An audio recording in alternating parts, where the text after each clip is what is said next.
ॐ नमो भगवते वासुदेवाय।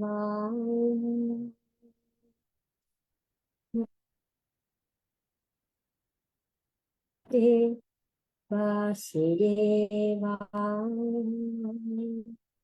ॐ नमो भगवते वासुदेवाय। नारायणं नमस्कृत्य नरं चैव नरोत्तमं देवीं सरस्वतीं व्यासं ततो जयमुदीरयेत्। नष्टप्रायेषु भद्रेषु नित्यं भागवत सेवया भगवती उत्तमा श्लोके भक्तिर्भवति नैष्टिकी। ॐ ज्ञानाज्ञानस्य ज्ञानञ्जनशलाकया चक्षुरुन्मिलितं येन तस्मै श्रीगुरुवे नमः। श्रीचैतन्यमनोभीष्टं स्थापितं येन भूतले स्वयं रूपा कदा मह्यं ददाति स्वपदान्तिकम्। वन्देऽहं श्रीगुरो श्रीयुतापदकमलं श्रीगुरून् वैष्णवंश्च श्रीरूपं साग्रजातं सहगणरघुनाथं वितं तं सजीवं साद्वैतं सावधूतं परिजनसहितं कृष्णचैतन्यदेवम् श्रीराधा कृष्ण पदान् सहगणललिता श्रीविशाखान्वितंश्च हे कृष्ण करुणा सिंधु दीनबंधु जगत्पते गोपेश गोपिका कांत राधा कांत नमस्ते तप्त कांचन गौरांगी राधे वृंदावनेश्वरी वृषभानुसुते देवी प्रणमामि हरिप्रिये वाञ्छकल्पतरुभ्यश्च कृपा सिन्धुभ्य एव च पतितानां पावनेभ्यो वैष्णवेभ्यो नमो नमः। जय श्री कृष्ण चैतन्य प्रभु नित्यानंद श्री अद्वैत गदाधर शिवासदि गौर भक्त वृंद हरे Krishna Krishna Krishna Hare Hare Hare Ram Ram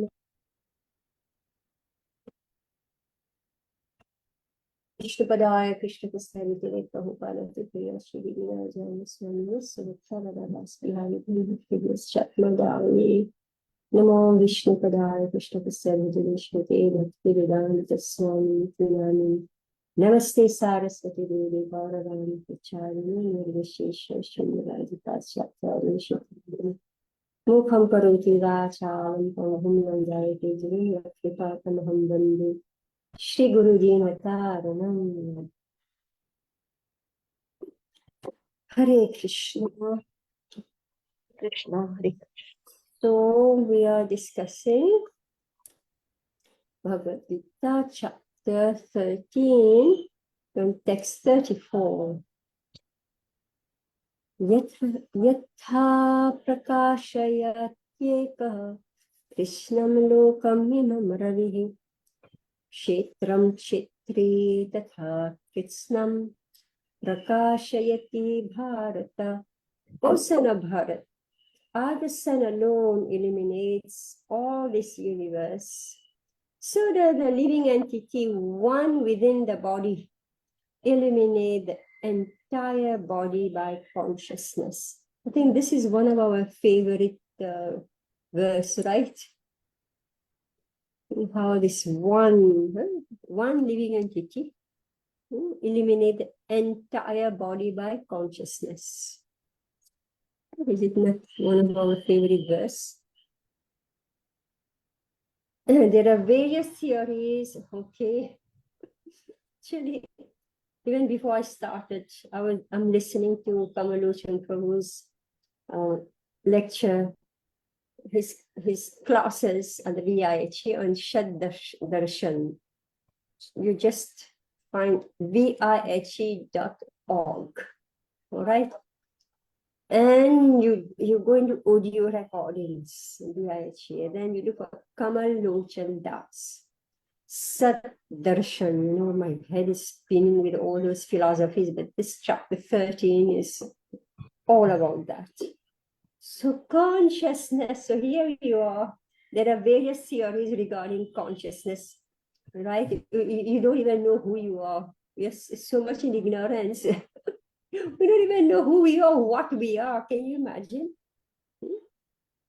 Like the dog doesn't know who he is, or the cat doesn't know who he is, and we human beings also, we're sitting and thinking, big gyanis are going floating everywhere. What are you, who you are? So here Prabhupada is saying there are various theories regarding consciousness. Here in Bhagavad Gita, the example of the sun and the sunshine is given. The sun is situated in one place, but is illuminating the whole universe. So a small particle of spirit soul, although situated in the heart of this body, is illuminating the whole body by consciousness. So, vision of the heart, all right? This Atma, this small particle of spirit soul, is residing in the heart. So when we die, meaning that Atma comes out from the heart and then the heart stops, right? So the heart has stopped, meaning the Atma has gone out. And consciousness, so this Atma is throwing out consciousness, or illuminating the whole body with consciousness. Thus, consciousness is the proof of the presence of the soul, as sunshine or light is the proof of the presence of the sun. If you find the sunlight in your room, you should know that the sun is up. Now, the sun is gone, so there's no sunshine, right? It's dark. When the soul is present in the body, there is consciousness all over the body. And as soon as the soul has passed from the body, there is no more consciousness. This can be easily understood by any intelligent man. Therefore, consciousness is not a product of the combinations of matter. It is the symptom of the living entity. So consciousness is not produced by matter, because otherwise, if it was produced by matter, it would mean that your body is still there. So how is it that the body is not conscious? Right? The body is still there. If consciousness was produced by matter, meaning the body is made of matter, then it should be conscious. But we can see consciousness has separated itself from matter, and that's why you take that body, you burn it, you bury it, you throw it in water, whatever you do with it. But God, this is the most horrible thing that can exist, this death. He becomes dead, useless. You just throw it. Like sometime a body has to be kept for some days. Can you imagine what happens? It starts to stink. It's decomposing. Decomposing body. Is that us? The consciousness of the living entity, or the qualitatively one with the supreme consciousness, is not supreme because the consciousness of one particular body does not share that of another body. Like I'm conscious of my own body, I'm not conscious of your body, right? Individually, we are conscious of our own bodies. And that's why we always say, you don't understand me, right? You don't understand me. Why? Because my consciousness is in my body, my subtle body, and my gross body. And your consciousness is with your body. And so therefore, I don't understand you, you don't understand me, right? But the super soul, which is situated in all bodies, or the friend of the individual soul, is conscious of all bodies. That is the difference between supreme consciousness and individual consciousness. So if you say nobody understands me, then who will understand you? Super soul. Super soul. So there's somebody who will understand. So sit and talk to him. All right, nobody's understanding you. You're like, how difficult to understand somebody else?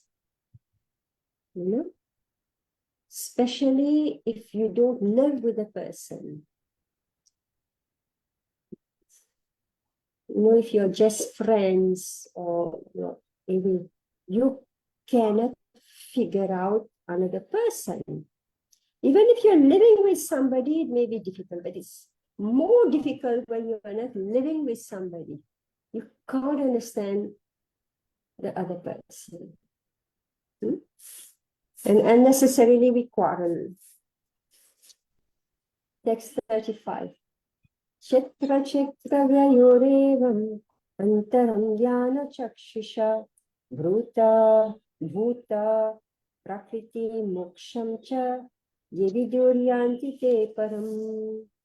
Those who with eyes of knowledge, those who see with eyes of knowledge, the difference between the body and the knower of the body. And you can also understand the process of liberation from bondage in material nature, attain to the supreme goal. Who is the knower of the body? Us, the person. Yeah. The purport of this 13th chapter is that one should know the distinction between the body, the owner of the body, and the supersoul. One should recognize the process of liberation as described in verses 8 through 12. Then one can go on to the supreme destination. So the process of liberation, what is this process of liberation?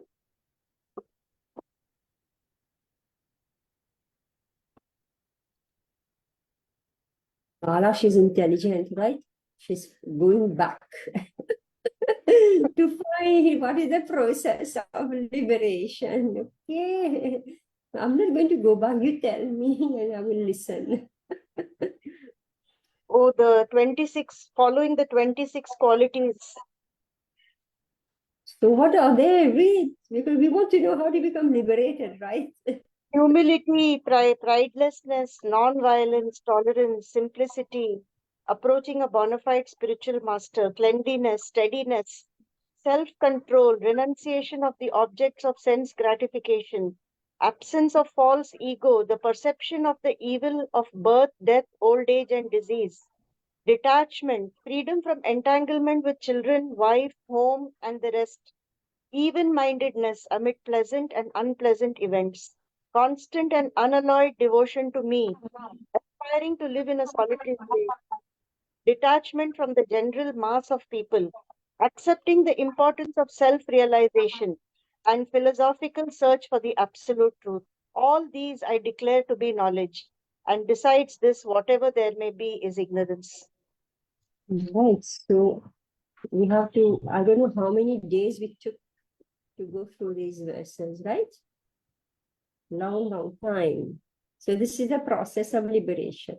A faithful person should at first have some good association to hear of God and thus gradually become enlightened.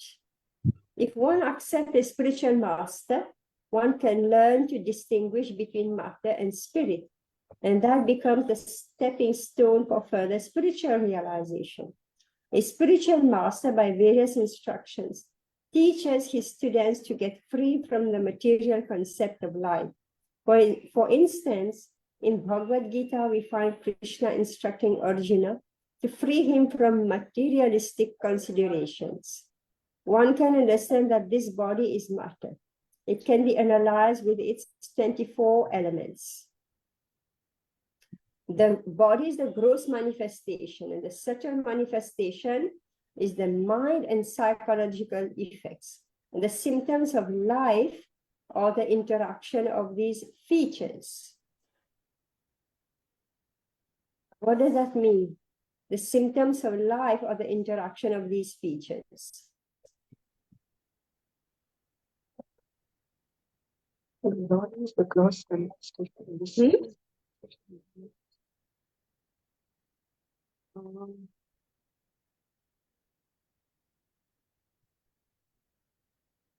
I guess super soul का होना मतलब परमात्मा का होना, consciousness देना. No. I'm asking this. I read it again. One can understand that this body is matter. It can be analyzed with its 24 elements. Do we know what are those 24 elements? Means, What are? 5 ज्ञानेंद्रियां, कर्मेंद्रियां. पहले तो 5 पृथ्वी जल अग्नि वायु आकाश, फिर 5 ज्ञानेंद्रियां, कर्मेंद्रियां, उनकी तन मात्रा मतलब शब्द रूप रस गंध, तो वो हो गए 5 5 10 15 और मन बुद्धि अहंकार 16 17 18, आत्मा 19, परमात्मा 20 और Oh my God, so mixed up. 24 material elements. Atma, Paramatma, how is it आत्मा called? नहीं, नो सॉरी, तो 4 तो फिर मन बुद्धि अहंकार 15 और मन बुद्धि अहंकार 16 17 18 और मूल 3 मूल. Okay, everybody's got this book, small book, Vedic philosophy for students. Yes. Whenever I forget, I open that book. Whenever I forget, I open that. So 5 Mahabhuta. All right. Yes. All right. Then we have 5 Sense objects. senses. Okay. So that we don't forget, like Shikala, you were forgetting about the sense objects. So we have 5, that's how I remember. We have 5 senses, right? Gyanendriya. So automatically there has to be 5 sense objects, meaning the eyes has to see, the ears need to hear, so the objects.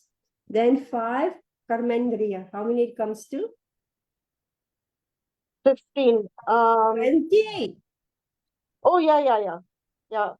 5 gross elements, 5 sense objects, 5 knowledge acquiring elements, and 5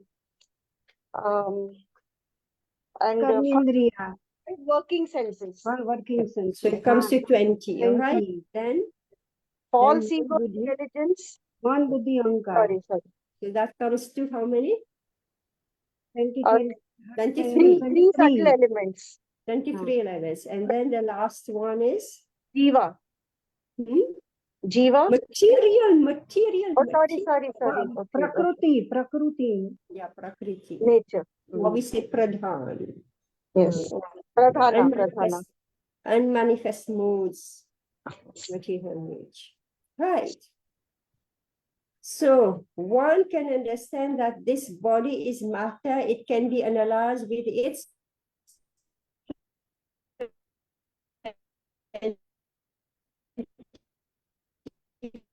4 elements. Gross manifestation. The body is a gross manifestation. And the subtle manifestation is the mind and psychological effects. Mind and psyche, my psyche. All right, things are going on in my mind. And the symptoms of life. All right, how do you know there's life going on? The symptoms of life are the interaction of these features. Right? Meaning that somebody is using this gross body and the subtle body. Right? So when they interact and we do say, I hate you, or you hate me, I love you, you love me, right? I'm mischievous upon you, you're mischievous upon me, right? All these interaction that's going on, the psyche. Oh, I'm lonely, I'm morose, I'm happy, I'm tired, I'm bored, I don't know, all so many things, right? These are the symptoms of what? Symptoms of life. Yes, symptoms of life. These are the symptoms of life. And the symptoms of life are the interaction of these features. Like if I'm tired, first comes to mind, I'm tired. And what do? You just lie down. You just sit down. So the body follows. All right? But over and above this, there is the soul. So who's sitting down? It's like you're taking your soul and you're plonking yourself. Right? See what it is. The soul is the soul is following the body. Whatever the mind is telling, see, you just notice yourself. You can be lazy, you can be relaxed. But when you are in emergency, you really are on your toes and you work beyond your laziness, your capacity. Is it true? Let's say you have to travel, right? You have to catch a train or you have to catch a flight. Everybody knows how you are on your toes, right?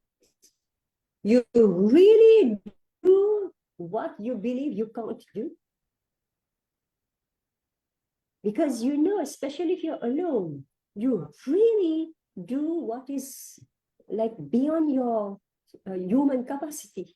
Everybody does superhuman work when they are in state of emergency. Isn't it? Who is working? The soul, yeah. The soul. Because the soul is very powerful. When the mind gets relaxed and dull and dumb, then you just sit and you do nothing. Actually, the soul is extremely powerful.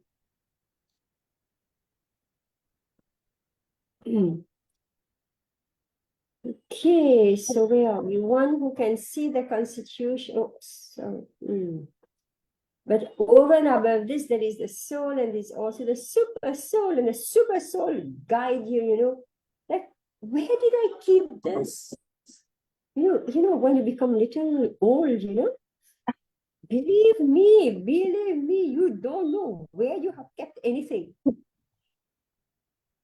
And you keep it very nicely, you're sure you don't know where. Then who will help you remember?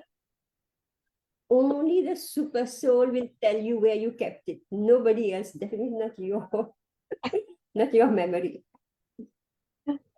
Everyday experience, where have I kept this? And I'm sure that I have kept it well and properly. Paramatma has to tell me it's there. Isn't it, Shikala? Yes. So if you are a non-believer, in old age, you become believer.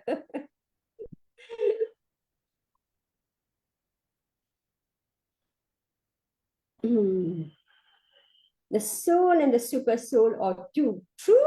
Soul and super soul are two? Because you forgot, he remembers. It has to be two because I forgot. This is, common sense, everyday experience. But still, great Gyanis are confused.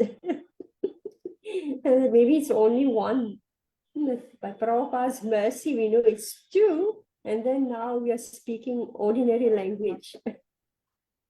This material world is working by the conjunction of the soul and the 24 material elements. One who can see the constitution of the whole material manifestation of this combination of the soul and material elements, and can also see the situation of the supreme soul, becomes eligible for transfer to the spiritual world. So if we keep, why did I give you the example of everyday life? You should be able to see yourself and the super soul. So if every day you become conscious that my body, which consists of the 24 elements, and we are separate, all right? And due to arrangement of material nature, I cannot function within my body, but I'm very much alive, and I know I exist, but all the symptoms are simply indication of that I'm going to exit from the body, right? It's coming closer and closer. And if I become conscious that I'm living by the grace of the super soul, if at every moment of my life I become conscious of this, the result here is being said. What is the result? We become free from bondage in material nature, and we attain the Supreme Lord. So we become eligible to transfer to the spiritual world. These things are meant for contemplation and for realization. And one should have a complete understanding of this chapter with the help of the spiritual master.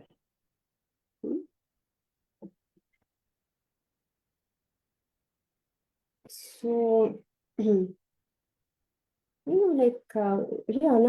think about it, that this section, I could never make head or tail of it until I heard again from VIH,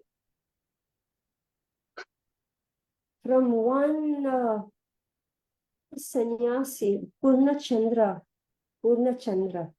Maharaj Swami. He explained this last 6th chapter in the Bhakti Shastri section, so you can listen to this. And then it started to make sense for me. All right. So what should we do now? We completed this chapter. Thus end Bhaktivedanta purports with the 13th chapter, the Srimad Bhagavatam, and the matter of nature, the enjoyer, and consciousness. No, don't worry. Tara bahir parcel Hari bol. You are not muted.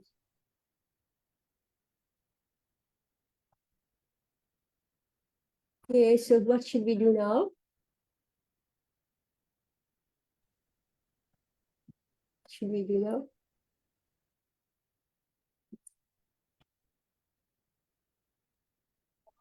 From next, start new chapter from next week. We should start a new chapter. Oh God, what is this?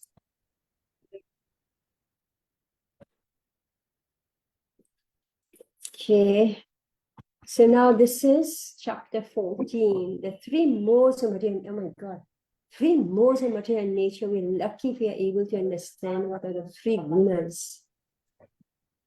I remember when I first read this 3 modes of material nature, you know what I did? I looked for a dictionary. A dictionary to know what is the meaning of modes. Material nature, poor me. Try to figure out what is this 3 modes of material nature. I must say I suffered like anything to understand Bhagavad Gita, to understand this philosophical language. Anyway, so now we consider ourselves most fortunate that a little glimpse is coming. So then the adventure starts from today to understand what is the meaning of the 3 modes of material nature. So Prabhupada will tell us, because even we read Bhagavad Gita, Krishna's words, can't understand, right? So Prabhupada will tell us, because we just completed there, right? We ended this chapter. These things are meant for contemplation and for realization, and one should have a complete understanding of this chapter with the help of the spiritual master. All right. So now Prabhupada will tell us what are the 3 gunas. All right, Shikala, read. Thank you, Hare Krishna. Sri Bhagwan Uvacha Param Bhuya Pravakshyami Jnanam Jnanam Uttamam यत्यात्वा मुनयः सर्वे param siddhim ito gataha.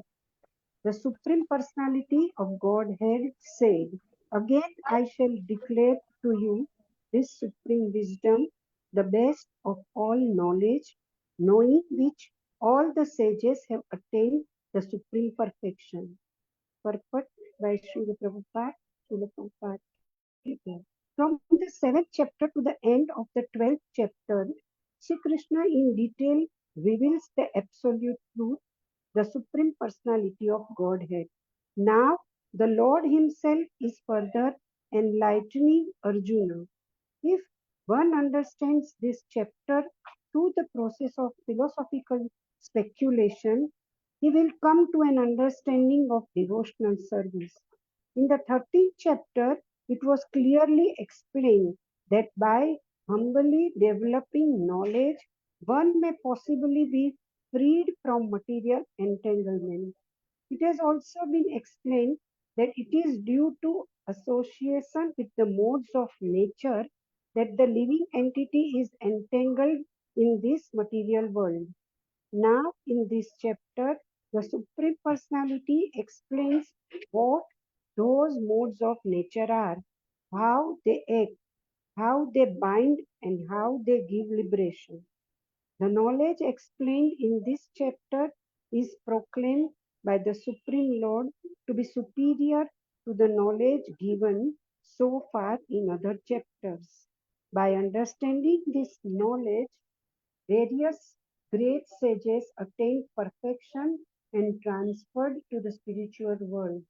The Lord now explains the same knowledge in a better way. This knowledge is far, far superior to all other processes of knowledge, thus far explained, and knowing this, many attain perfection.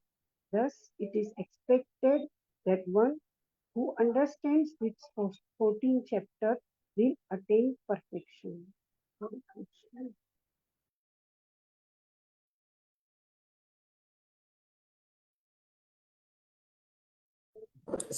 And usually you say, please attend this course. What are the benefits? What will I get from it? Right?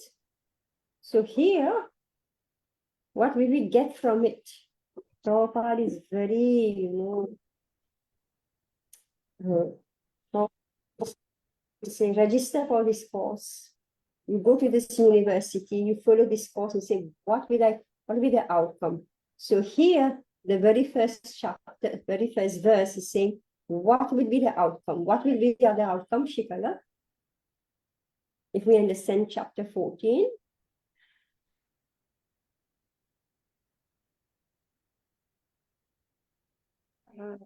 हम क्यों इस भौतिक Supreme जगत में फंसे perfection. हुए हैं? Yes, we will achieve Perfection.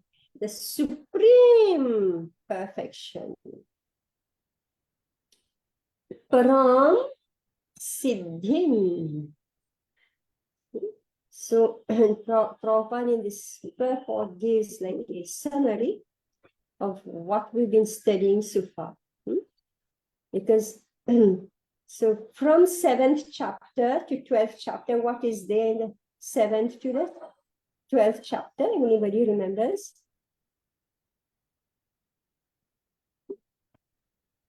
It's about Bhakti Yoga. Yes. Confidential knowledge. Yeah, it is Bhakti Yoga. So from 7th chapter to end of 12th chapter, remember this is the middle section. Shri Krishna in detail reveals the absolute truth, the Supreme Personality of Godhead. Now, in this chapter, through the process of philosophical speculation, remember chapter 13, how it was? All philosophy, right? I said Sankhya. And I mentioned about 6 systems of philosophy. But here we are studying Bhagavad philosophy.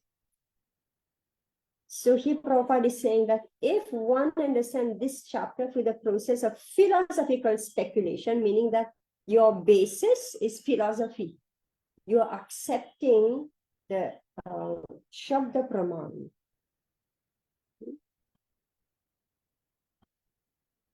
he will come to an understanding of devotional service, meaning that I'm just taking things as a theory, I accept it, and then I am discovering the truth by the practice. And this is different from mental speculation. Mental speculation, some disease come up, right?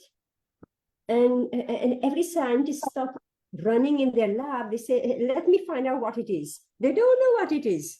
Is it true, Rashmi? In the medical circle, that's what they do. When some disease comes up, they don't know what it is. But everybody will say, let me do research. Let me do research. They will look and look and look and examine this, and they can't figure out. Like our famous coronavirus. I really don't think anybody found any vaccine for it. It came, it did what it had to do, and then it went off by itself. Is it true, Rashmi? I don't know, you're a doctor.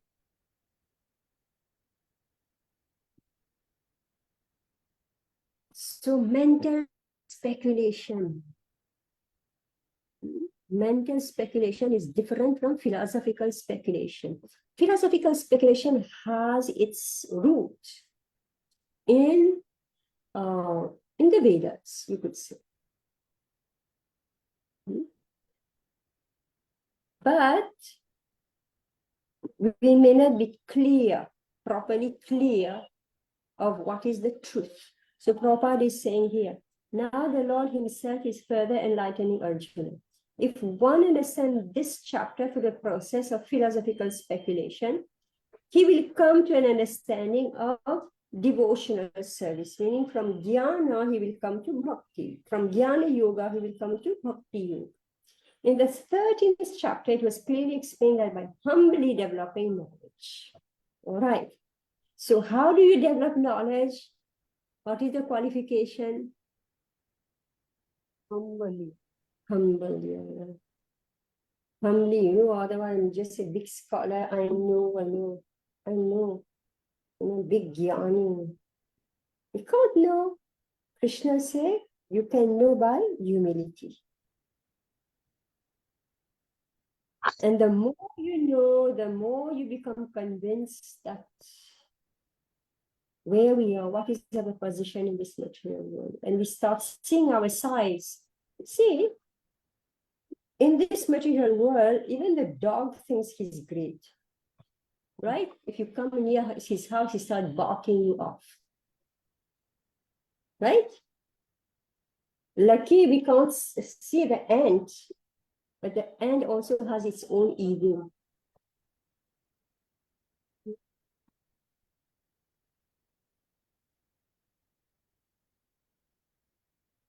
Now, it has also been explained that it is due to association with the modes of nature that the living entities entangled in this material world. Remember, this jeev come in touch with the modes of material nature. Now, definitely we are 100% curious to know what are those modes that if I touch it, it contaminates me. In this chapter, the Supreme Personality explains what those modes of nature are, how they act, how they bind, and how they give liberation, meaning how we can become free from it. The knowledge explained in this chapter is proclaimed by the Supreme Lord to be superior to the knowledge given so far in other chapters. It looks like it gets deeper and deeper. Everywhere Krishna says, I've never spoken this before, right? Everywhere. And now again, he's saying, this is best, the best of all. Remember chapter 9 was the best, Raja Vidya, Raja Guhyam, right? And before that, I think Krishna also said, I don't speak this to everybody. I speak it only to my friend and my devotee. That's why I tell you the secret. Or also meaning the whole Bhagavad Gita is Rahasya. That's why none of us could understand it, right? We needed it. A teacher, we have to be taught. So everything is superior. By understanding this knowledge, various great sages, so Asura is given, this is not just a theory. Krishna said, don't worry, I'm not just speaking, I'm not just talking.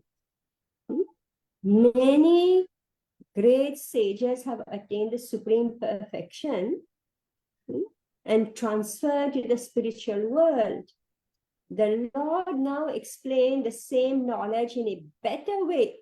All right, same knowledge he's explaining. We already know it, but we forgot everything. So Krishna knows that our buddhi is not very sharp, right? So again, he's putting it in our brains. This knowledge is far, far superior to all other processes of knowledge thus far explained. And knowing this, many attain perfection. Thus, it is expected that one who understands this 14th chapter will attain perfection. All right. So we're going to keep the suspense for next week. All right. Mata, I have a question from 9th chapter. Oh my God, chapter 9. All right, tell me. Mataji, the last verse, na man mana mad bhakto, Mm. namaskaru. So there Krishna is saying, think of me, give your mind to me, worship me, pay obeisances to me. So if somebody says, I can't think of you, I can't give your mind to you, my mind to you, I can't worship you, but I can only offer obeisances to you. So if somebody is there in doing only one of those 4 things which Krishna has asked, then also this verse is applicable. You will come to me. Paying obeisances, naturally we start thinking of Krishna. If every day without fail you're offering obeisances to Krishna, how does our day start? It starts by offering pranam. As soon as our eyes open, before we even come out from our bed, what do? We offer pranam. I hope you do it. As soon as your eyes open, immediately you turn over and you offer pranam right there in your bed. If every single day without fail, and before you go to bed again, you offer pranam. How dare you go to sleep without offer pranam? You don't know what's going to happen in this, in the dreams. You have to offer pranam. You don't know whether you'll wake up the next morning. Right? So it's a matter of practice. So if somebody has come to the position where he's ready to offer pranam, this is so much progress.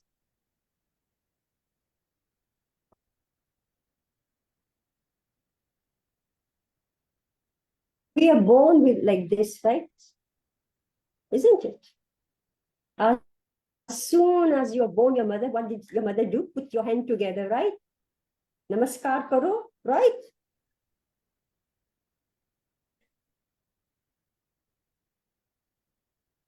That hi, hello.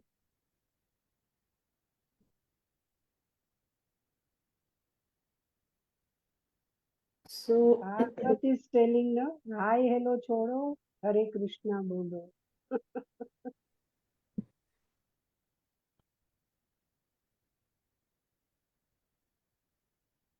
So this pranam is so simple. Simple. Namaskuru, right?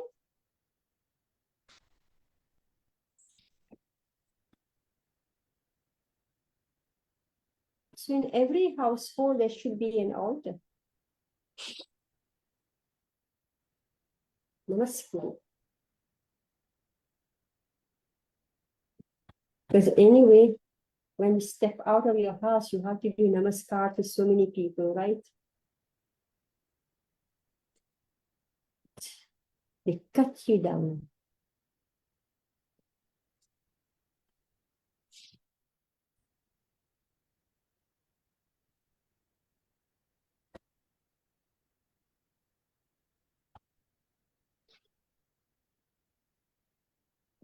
All right. So let us pay our obeisances. Anchakalpatarubhyascha kripasimnivya eva cha patitanam pavanyo vaishnavyo namo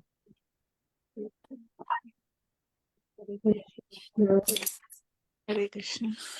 namaha.